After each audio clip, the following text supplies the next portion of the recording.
요한복음 12장 27절부터 30절의 말씀을 우리 교독하도록 하겠습니다. 요한복음 12장 27절부터 30절의 말씀을 저와 한 절씩 교독합니다. 지금 내 마음이 괴로우니 무슨 말을 하리요? 아버지여, 나를 구원하여 이 때를 면하게 하여 주옵소서. 그러나 내가 이를 위하여 이때에 왔나이다. 아버지여, 아버지의 이름을 영광스럽게 하옵소서 하시니 이에 하늘에서 소리가 나서 이르되 내가 이미 영광스럽게 하였고 또다시 영광스럽게 하리라 하시니 곁에 서서 들은 무리는 천둥이 울었다고도 하며 또 어떤 이들은 천사가 그에게 말하였다고도 하니 예수께서 대답하여 이르시되 이 소리가 난 것은 나를 위한 것이 아니요 너희를 위한 것이니라. 아멘.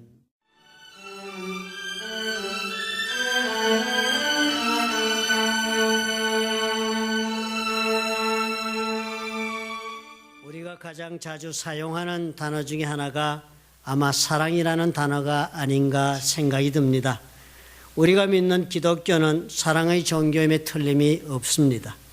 요한일서 4장 16절에서도 분명하게 우리가 믿고 경배하는 하나님이 어떤 하나님이신가를 알려줄 때 이렇게 알려주고 있으니까요. 하나님이 우리를 사랑하시는 그 사랑을 우리가 알고 믿었다, 그렇게 적었습니다. 우리가 오늘 예수 믿는 것은 하나님이 우리를 사랑해 주셔서 우리 주님이 사랑하시니까 그래서 오늘 우리가 이 자리에 와서 주의 이름으로 찬양하고 예배를 드리고 믿는 삶을 사는 것이라 그렇게 적습니다. 그리고서 요한일서는 이렇게 적어요. 하나님은 사랑이시라. 사랑 안에 거하는 자는 하나님 안에 거하고 하나님도 그 안에 거하신다 그랬습니다. 하나님은 사랑이시라 대단한 선언을 하는 것입니다. 사실 우리는 평생을 살아가면서요, 꼭 두 가지 질문에 우리가 의미 있게 답변할 수 있어야만 자신의 인생도 의미 있게 경영할 수 있습니다. 그 첫 번째 질문이 너는 누구냐 하는 질문에 대한 답입니다. 나는 누구인가? 나의 정체성에 대한 답을 하실 수 있어야 합니다. 영어로는 그것을 물을 때 Who are you? 그렇게 묻습니다. 그러면 나는 누구라고 내 이름을 대고 답을 해야 하는 것처럼 우리는 평생을 살아가면서 나는 누구인가에 대한 분명한 인식이 있어야겠습니다. 그 밖에 또 우리는 한 가지 질문이 더 우리가 있어야 합니다. 그러한 정체성을 가지고 나는 어떻게 살아가느냐에 대한 질문이 있어야 합니다. 그래서 그렇게 묻는 너는 누구냐 하는 질문을 영어로는 What are you라고 묻습니다. 그러면 그럴 때는 나는 무슨 일을 하며 사는 사람인지를 답해야 합니다. 우리가 세상 살면서 이 두 가지 질문에 답을 해야만 하는 것처럼 우리 하나님도 그렇게 답을 해 주셨습니다. 하나님도 하나님의 아이덴티티, 정체성에 대하여 모세가 물어왔을 때 그렇게 대답했습니다. 나는 스스로 있는 자다. I am who I am. 그렇게 하나님 대답하셨어요. 그러나 우리 하나님께서도 그것뿐만이 아니었습니다.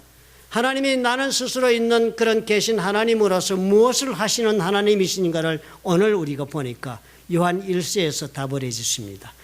What is God? 하나님은 도대체 무엇을 하시는 분이신가? 하나님은 스스로 계신 분으로서 우리를 향하여 무엇을 하시는 분인가에 대한 대답이 God is love. 하나님은 사랑이시다라고 대답하는 것입니다. 그러니까 이 말씀 보니까 어때요? 우리가 믿고 있는 이 모든 말씀의 가르침의 가장 근본이 되고 있는 것은 바로 이 사랑이라는 단어에 있다는 것을 우리가 알 수가 있겠습니다. 중요하고 의미 있는 이 단어가요. 그럼에도 불구하고 어떻습니까? 세상에 나가보니까요, 누구나 다 사용하는 흔한 단어가 되고 있습니다. 가장 빈번하게 사용되고 있고 사람과 사람 사이에 너무나도 흔하게 자주 가볍게 사용되고 있는 것을 우리는 쉽게 발견합니다. 세상 모든 노래가 다 사랑이라는 주제를 가지고 노래 부르고 있습니다. 인사조차도 이제는 사랑이에요. 스마트폰을 가지고 인증샷을 찍을 때도 우리는 사랑합니다를 이렇게 표시해야만 된다고 가르쳐 주더라고요.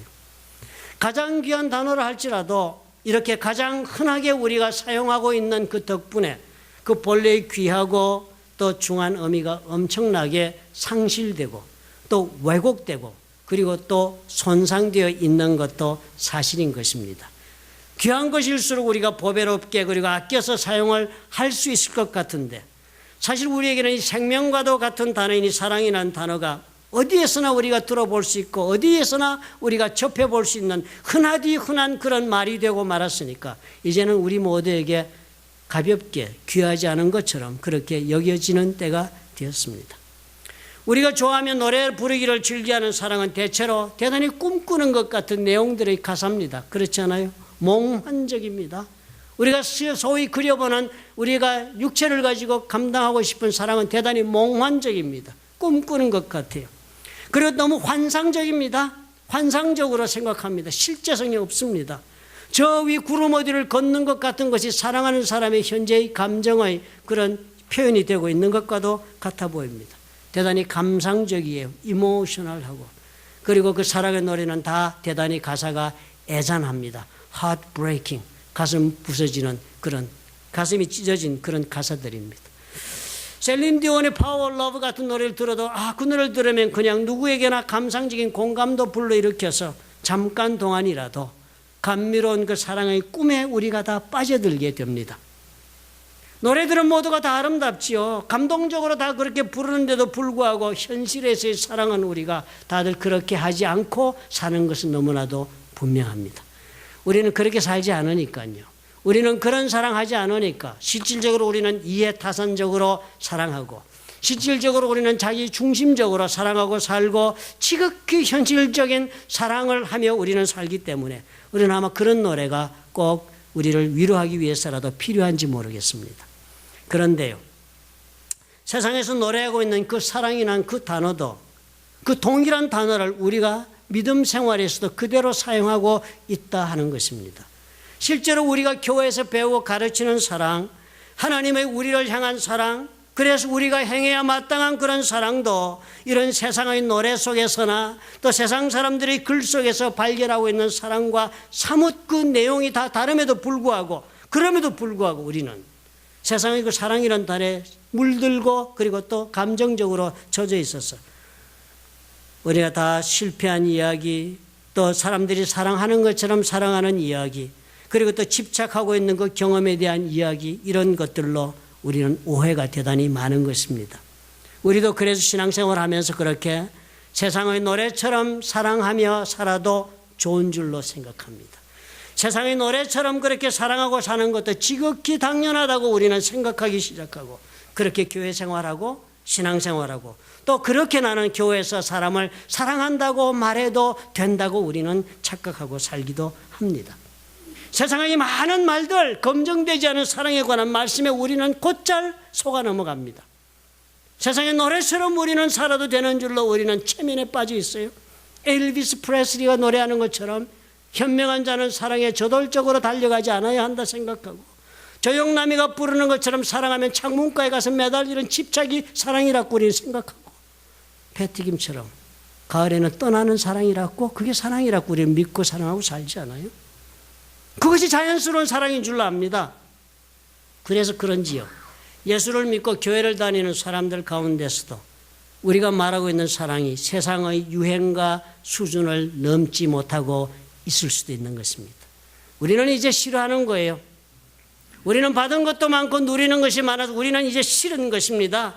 오랜 시간을 걸려 숙성되는 음식을 기다리기를 싫어하는 것처럼 또 전혀 나의 취향에 맞지 않는 옷을 입지 않아도 되는 것처럼 우리는 우리의 감정과 우리의 형평과 우리의 판단에 부합하지 못하는 그런 사랑은 하지 않아도 된다고 우리는 생각하고 삽니다. 사랑이요? 그렇다면 내 감정에 와닿아야 그게 사랑이지. 우리는 그렇게 생각합니다. 내 마음에 촉촉히 젖어 들어와서 나를 감동시키는 케미스트리가 있어야 그게 사랑이라고 우리는 생각하지요. 나에게 강요하면 사랑이 아니라고 우리는 생각합니다. 멀리 서서 나를 바라보며 나의 처분을 바라는 것이 그것이 사랑의 자세라고 우리는 그렇게 말하지 않습니까? 아니면요, 또 때로는 회오리 바람처럼 그렇게 나를 사로잡아서 환각에 사로잡히게 하는 어쩔 수 없게 만드는 그런 사랑이나 맛보려고 기다리고 있는지도 모르는 것입니다. 이런 면에서 바라보면 우리가 하고 있는 사랑이라는 것 대개의 경우는 다 비현실적이에요. 비실제적이고 그리고 현실 도피적이며 현실의 문제를 외면하고 있는 그런 사랑을 우리가 하겠다 하고 있는 것입니다. 한국의 드라마 그렇게 여러분 즐겨 하시죠. 요즘 한류가 불어서 미국 사람도 한국 드라마를 본답니다. 한국 드라마 보면 열이면 열다 사랑하다 잘 안 되면 모두가 다 술 마시며 끝냅니다. 술 마시고 끝이 안 나면 비 맞으면 끝나더라고요. 미국의 드라마는 어떻습니까, 여러분? 사랑하다 잘 안 되면 열이면 열다 쿨하게 헤어지면서 즉시로 새로운 상대를 찾는 것으로 시작합니다. 이러고 있는 세상 사람들의 사랑이에요. 그리고 우리는 어떻게 해요? 그 속에서 어울려 삽니다. 우리가 저들과 같은 모습으로 우리는 살고 있는 것입니다. 그래서 우리도 그럼에도 불구하고 우리는 주일만 되면 우리는 세상 사람들과 다른 것은 또 다른 하나가 있기 때문에 다른 것입니다. 그죠? 우리는 주일이 되면 교회를 찾아서 나도 교회에 가서 나를 위해 십자가에 죽으신 그 예수님의 사랑에 대하여 나도 말하고 또 듣고 싶어하며 그래서 또 교회를 오는 습관적 반복에 빠져 있는 것입니다. 세상에 나가 사랑의 히트곡에 내 귀가 사로잡히면 그 노래를 듣고 들어야만 즐거운 것처럼 우리는 교회에 와서 반복적으로 이 사랑을 들어야 사는 것입니다. 그 사랑이 무슨 사랑이며 어떤 사랑의 행함이 있거나 나의 삶에 어떤 영향을 주는가를 전혀 생각하지도 않은 채 우리는 세상의 유행가를 듣듯이 주일 되면 교회를 와야 해요. 교회에서 반복적으로 들어야 해요. 우리 하나님은 얼마나 절대적으로 나를 사랑하시는지, 우리 하나님은 얼마나 나를 사랑하고도 대가를 원하지 않으시는지, 우리 하나님은 얼마나 내가 죄를 지어도 포기하지 않으시는지 무진장 베풀어지는 무한 리필의 사랑을 우리는 주일날마다 듣고 싶어하는 것입니다. 자기 체면이지요. 또 다른 유행가지요. 내 방송에 내 감정에 맞지 않는 노래가 라디오에 나오면 채널을 바꿔버리듯이 우리는 그랬어요. 교회 와서 하나님 앞에 예배를 드리면서도 내 주파수에 맞지 않는 사랑의 말씀은 마음의 창문을 닫아 걸고 마는 것입니다. 가장 사랑이라는 말을 흔하게 쏟아놓는 곳에서 정작 진정한 사랑은 발견하기 어렵듯이요. 우리는 하나님은 사랑이시라, God is love 말하고 써붙이고 안고 다니면서도 진정한 말씀의 의미와 능력을 체험하며 사는 일에서는 우리는 모두가 다 실패하고 있는지도 모릅니다. 그러므로 우리는 늘 새롭게 다짐을 해야 해요. 늘 우리는 새롭게 다짐하면서 신앙생활을 해야 합니다. 일상적으로 변하게 되면 진정한 가치를 다 잊어버리게 되기 때문입니다. 그러다 보면 가치를 일상적으로 살아가면서 가치를 다 잊어버리면 우리는 입으로는 사랑을 말하면서 전혀 나는 본의 아니게 제대로 사랑하며 살고자 하면서도 무의식 중에 본의 아니게 습관적인 사랑의 말, 위선적인 사랑의 모습에게 내가 빠져들고 말 위험이 있기 때문입니다. 그러면 껍데기 신앙이 되고 말아요. 의미 없는 삶이 됩니다. 에베소 교회에 대해 주님께서 해주셨던 말씀을 귀하게 새기셔야 합니다. 요한계시록 2장 4절에 이렇게 적혀 있습니다. 너를 책망할 것이 있다. 많은 좋은 일을 했습니다. 에베소 교회 칭찬 한참 하시되 주님이 그래요. 그러나 좋은 일 많이 했다는 거예요. 그러나 너를 책망할 것이 있나니 너의 처음 사랑을 버렸느니라. 처음에 사랑하던 그 모습을 지금 버린 것, 내가 그것을 책망하지 않을 수가 없다. 그러므로 어디서 떨어졌는지를 생각하고 회개하고 처음 행위를 가지라. 만일 그러하지 아니하고 회개하지 아니하면 내가 내게 가서 네 촛대를 그 자리에서 옮기리라. 엄청난 말씀을 하신 거예요. 예수님 말씀이 뭐라 그러십니까? 첫사랑처럼 사랑하며 살지 못한 것이요 범죄 행위라는 거예요. 우리는 첫사랑 같은 사랑은 석 달만 해도 되는 줄로 압니다. 그렇잖아요? 그렇게 해서 결혼만 하면 되는 거죠. 우리는 첫사랑같이 사랑을 잘하면 3년만 하면 잘한 것으로 압니다. 그런데 예수님 말씀이에요. 사랑을 시작했다면 처음 사랑하지 끝까지 사랑하지 못하면 그것이 뭐라고요? 범죄 행위래요. 죄를 짓는 거래요. 그러니까 왜 그렇게 됐는지를 한번 생각해 보아라. 그리고 반드시 회개해야 한다는, 회개하고서는 처음의 행위를 회복해야 한다고 주님 말씀하시는 거예요. 아니 40년씩 살고도 그래야 됩니까? 주님 그래야지 아니하면 범죄 행위다는 거예요. 우리는 세월이 흘러가면 그럴 수 있는데요. 늘 하다 보면 그럴 수도 있는 거죠. 뭐. 그렇지만 예수님 말씀은 이 모든 것 사랑하지 못한 죄는 결국은 하나님의 은혜를 다 잃게 만드는 그런 위험한 일이 된다라고 주님이 경고하시는 것입니다. 우리의 소원이 뭔데? 하나님의 은혜 속에 우리가 사는 것인데. 그러므로 우리는 이 점에서 두렵고 떨리는 마음으로 언제나 내 마음과 내 자신의 삶을 점검해가며 살아야겠습니다. 하나님의 은혜가 나를 떠나면요, 나는 아무것도 아닐 것이기 때문입니다. 하나님의 은혜가 여러분을 떠나시면 여러분 사랑도 미움도 그리고 다툼도 평화도 이 살아가는 이 모든 것이요 아무것도 아닌 지옥이 될 것이기 뻔하기 때문입니다. 오늘 예수님 말씀을 한번 보십시오. 주님 뭐라고 말씀을 하십니까? 지금 내 마음이 괴로우니 내가 무슨 말을 하겠느냐라고 질문하세요. 지금 내 영혼이 고통스러워서 아무 말도 할 수 없는 상황이 되었다. My soul is troubled. 내 영혼이 지금 막 요동을 친다는 거예요. 예수님이 어떤 분이 하나님으로서 이 사람의 몸을 입고 이 땅에 오신 분이라면, 하나님의 사랑이시라면 예수님도 사랑이신 것입니다. 그렇다면 그런 예수님의 영혼이, 사랑이신 예수님의 그 영혼이 지금 고뇌하고 있다면 그 이유가 무엇 때문이겠습니까? 사랑 때문인 것입니다. 예수님이 하나님이신데 무슨 고통으로 그렇게 씨름하실 일이 있겠습니까? 없습니다. 예수님은 한 가지 이유예요. 우리를 사랑하는 그 사랑 때문에 자신의 영혼이 지금 고통을 겪는 것입니다. 사랑은 우리의 영혼 속에서 일어나는 것입니다. 그 영혼이 사랑의 근원지니까요. 사랑은 우리의 영혼 속에서 일어나서 우리의 온 인격으로, 온 몸으로 하는 것이 사랑이 아닙니까?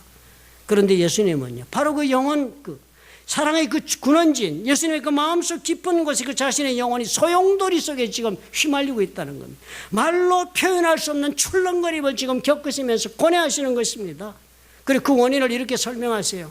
아버지여, 나를 구원하여 이때를 면하게 하여 주옵소서. 그러나 내가 이를 위하여 이때에 왔나이다. 우리 주님이 하나님께서 고뇌하시는 모습이 놀랍지 않아요? 단순한 사람이 아니지 않습니까? 이분은요, 우리처럼 내일 무슨 일이 닥칠지 몰라서 두려울 뿐이 아니잖아요. 우리처럼 어리석어서 어리석은 행동을 하고 후회하실 분이 아니시잖아요. 이분은 하나님의 아들이고 그리고 우리의 구세주라고 우리가 믿는 예수님 아니십니까? 이분은 갈릴리에서 호수가 파도로 출렁일 때 말씀으로 잠재웠던 그런 분이고, 믿음이 없어 그 자리에 두려워 떨던 제자들을 향해서 어찌하여 무서워하느냐, 어찌하여 너희가 믿음이 없느냐고 그렇게 질책하시는 분 아니십니까? 요한복음 14장 1절에는 너희는 마음에 근심하지 말라, 하나님을 믿으니 또 나를 믿으라고 그렇게 당부하시는 그런 분이 예수님 아니십니까?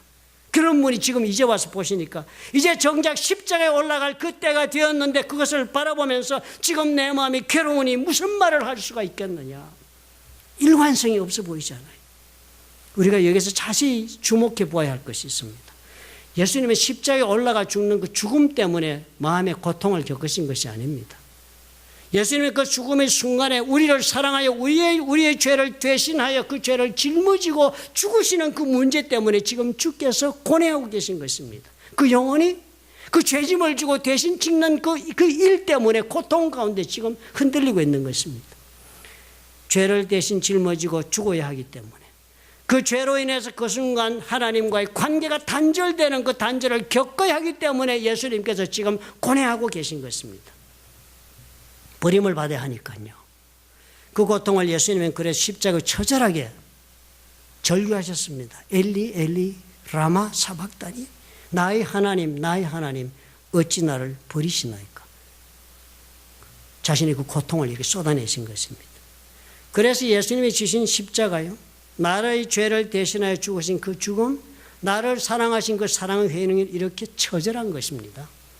우리를 사랑하시기 때문에 이 엄청난 하나님과의 관계의 단절, 죄의 짐으로 인하여 지게 되는 이 고통과 영원히 죽어가는 사망의 경험을, 그 순간을 대신하여서 우리 예수님이 고뇌하신 사랑이었습니다.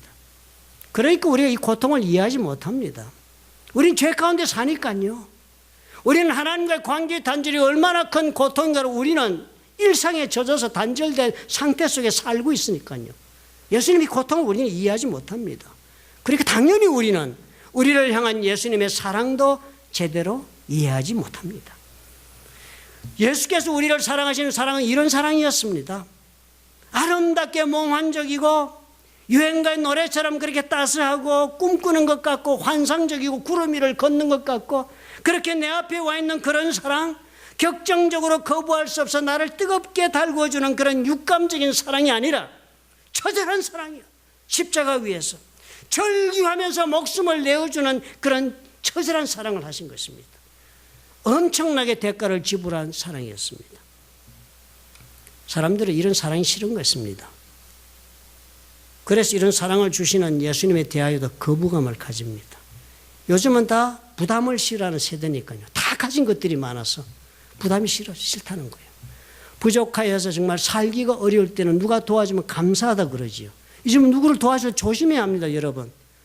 위로의 말도 조심해서 하셔야 돼요. 위로의 물건을 줄 때도 조심해서 해야 돼요. 특별히 남을 도울 때, 경제적으로 도울 때는 더더욱 조심하셔야 돼요. 부담받기 싫어합니다. 부담을 싫어하는 세대를 삽니다. 아무리 좋은 것이라 마음에 부담을 느끼게 하면 거부합니다. 사람들은 이제는 자족해서 사는 것에 이제는 익숙해요. 사랑을 해도 이런 거부감이 있는 것입니다. 부담 주는 사랑은 싫다는 거예요. 왜 하나님 사랑을 해도 이렇게 쿨하게 못하시나? 왜 이렇게 부담을 주시나? 그렇게 말합니다. 꼭 이렇게까지 해야 합니까? 이제 그만 술이라도 한잔하고 잊어버리듯이 그렇게 좀 쿨하게, 좀 성숙하게 서로 사랑을 말하며 살 수는 없습니까? 라고 우리는 생각하며 교회를 다닙니다. 그런 우리를 대해 예수님이 오늘 이렇게 말씀하시는 거예요. 이런 사랑을 우리가 하자 하시는 것입니다. 나를 사랑하시는 까닭에, 나를 사랑하기 위해서, 내 인생의 모든 부채를 다 갚으시기 위해서 자신의 목숨까지 내어준 그 값비싼 사랑을 하자 주님이 말씀하시는 겁니다. 그래서 해보다가 원하는 대로 안 되면 술 한잔 먹고 잊어버릴 수 있는 사랑이 아니지요. 잘 맞지 않는다고 털고 일어나 다시 새로운 상대를 찾아가는 그런 사랑이 아닌 것입니다. 엄청난 대가를 지불하면서 우리 한번 사랑해 보자라고 예수님이 말씀하시는 거예요. 주님 그러시면서 우리가 그런 사랑을 해야만 할 이유가 있다라고 말씀하십니다. 거부감이 옴에도 불구하고 부담을 느끼는데도 그런 사랑을 할 가치가 있다라고 주님 말씀하세요. 12장 27절 후반에 이렇게 적습니다. 아버지여, 나를 구원하여 이때를 면하게 하여 주옵소서. 그러나 내가 이를 위하여 이때에 왔나이다 라고 주님 말씀. 이 문장을 가만히 여러분 들어보십시오. 스스로 질문하고 스스로 답을 하시는 지금 문장을 주님이 말씀하고 계신 거 아닙니까? 우리가 어떨 때 이렇게 스스로 말하고 스스로 답을 합니까? 고통이 너무나 크게 나에게 다가올 때 우리는 그렇게 말합니다. 그 고통을 이기고 싶을 때, 그럴 때는 우리가 그 고통을 지고 그 과정을 다 이루기를 원할 때 우리가 이런 표현합니다. 스스로에게 묻고 우리가 스스로 답해가면서 걸어가듯이 주님 그렇게 말씀하시는 거예요. 그리고 이렇게 기도했습니다. 아버지여, 아버지의 이름을 영광스럽게 하옵소서. 나의 고통은 지금 내가 다 감당하겠사오니 이 나의 죽음의 이 고통으로 하나님 아버지여 영광을 받으시옵소서. 주님이 내 삶을 통하여 계획하신 일을 다 이루어서 세상이 알게 해 주시옵소서 하는 것이 주님의 기도였습니다. 주님 말씀이 이것이 아니에요. 주님의 삶의 목적이 어디 있다고 말씀하시? 이것이 내가 오늘 십자가에 올라가는 목적, 이게 내가 이 땅에 와서 오늘 이 길을 걷는 내 삶의 목적이라고 주님 말씀하시면서 내가 이 때를 위해서 오늘 이 자리까지 걸어왔으니 하나님 내가 이 일을 이제 감당하겠나이다. 고통이라도 내가 감당하겠사오니 아버지여 계획하신 대로 나의 고통 가운데 주의 뜻을 한번 이루어 주셔서 세상에 알게 해 주옵소서. 이 힘 때문에 주님이 지금 어떻게 해요? 고통의 사랑을 자청하시는 것입니다. 그것이 그분의 인생의 목적이기 때문입니다. 우리가 이 사랑을 보면서 우리 스스로에게도 물어보아야 합니다. 오늘 읽은 말씀이 후반부에 그렇게 적었잖아요. 하나님께서 육성으로 응답을 하셨어요. 주님의 이 기도에. 주님이 이렇게 사랑하고 이렇게 내가 이 자리까지 왔다고 고백하는 그 말씀이 하나님이 육성으로 응답하셨습니다. 성경을 읽어보시면 여러분 하나님이 육성으로 응답하신 장면이 많지 않습니다. 예수님에게도 육성으로 응답하신 장면은 처음에 예수님 세례받으실 때 요단강에서 세례받고 나올 수 있는 내 사랑하는 아들이라 라고 말씀을 육성으로 말씀하시는 까닭은 주님과 소통하기 위해 육성으로 말씀하시는 게 아니죠. 주변에 있는 예수님을 주변에 서 있는 사람들에게 듣게 하기 위해서 하나님께서 육성으로 말씀하신 겁니다. 제가 알기로 오늘 이 두 번째 육성으로 하나님께서 예수님께 말씀하신 기록이 오늘 나온 것 같습니다. 주변에 있는 사람들에게 하기 위해 이 말씀을 하나님 주신 거예요. 예수님께서 이런 값비싼 사랑으로 하나님 앞에 내가 삶을 드린다고 고백하고 이제 영광을 받으시도록 하겠다고 나서니까 하나님 말씀하시고 이에 하늘에서 소리가 나서 이르되 내가 이미 영광스럽게 하였고 또다시 영광스럽게 하리라 하시니 곁에 서서 들은 무리는 천둥이 울었다고도 하며 또 어떤 이들은 천사가 그에게 말하였다고도 하니 예수께서 대답하여 이르시되 이 소리가 난 것은 나를 위한 것이 아니요 너희를 위한 것이다 그랬습니다. 사람들은 무슨 소리인지 하나님 말씀을 듣고도 이해를 못했습니다. 우리는 본래 우리가 기대하고 있지 않은 말들을 들어서 이해한 적은 없는 것이 우리니까요.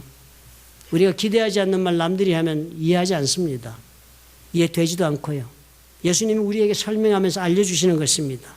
하나님께 영광을 돌리기 위하여 사랑의 고뇌를 감당하여 하나님께 영광을 돌리겠다 하라. 그리하면 하나님께서 받으시겠다고 오늘 지금 확인해 주고 계시다라고 주님이 설명해 주시는 것입니다. 사랑하는 성도 여러분, 우리는 이런 사랑을 하자고 예수님의 부르심을 받았다는 사실을 우리가 잊지 말아야 합니다. 하나님께서 우리에게 육성으로 응답하신 까닭이 우리에게 바로 이렇게 하기 위함이라고 하신 것입니다. 우리는 그저 이 땅에 왔어요. 그저 형편이 잘 돌아가고 운이 좋고 좋은 환경과 좋은 장래를 보장받아서 그저 꿈꾸는 듯한 사랑이나 그려보다가 한평생을 살아도 좋은 그런 존재로 이 땅에 온 사람들이 아닙니다. 우리는 하나님께서 우리를 향하여 보여주신 그 사랑, 예수님이 고뇌하며 이루어내신 그 사랑을 우리도 살아내라고 부르심을 받아 이 자리에 온 사람이라는 것을 여러분 믿으시기 바랍니다. 예수께서 말씀하시는 대로 하나님의 영광을 위해 내가 사랑의 고뇌를 지겠다고 여러분 결단하시면 하나님께서 질 수 있도록 힘을 주실 것입니다. 하나님을 사랑하되 주님이 당부하지 않았습니까? 하나님을 사랑하되 우리의 마음을 다하고 목숨을 다하고 뜻을 다하고 온 힘을 다하여 사랑하라는 그 말씀의 주님의 당부가 아니었습니까?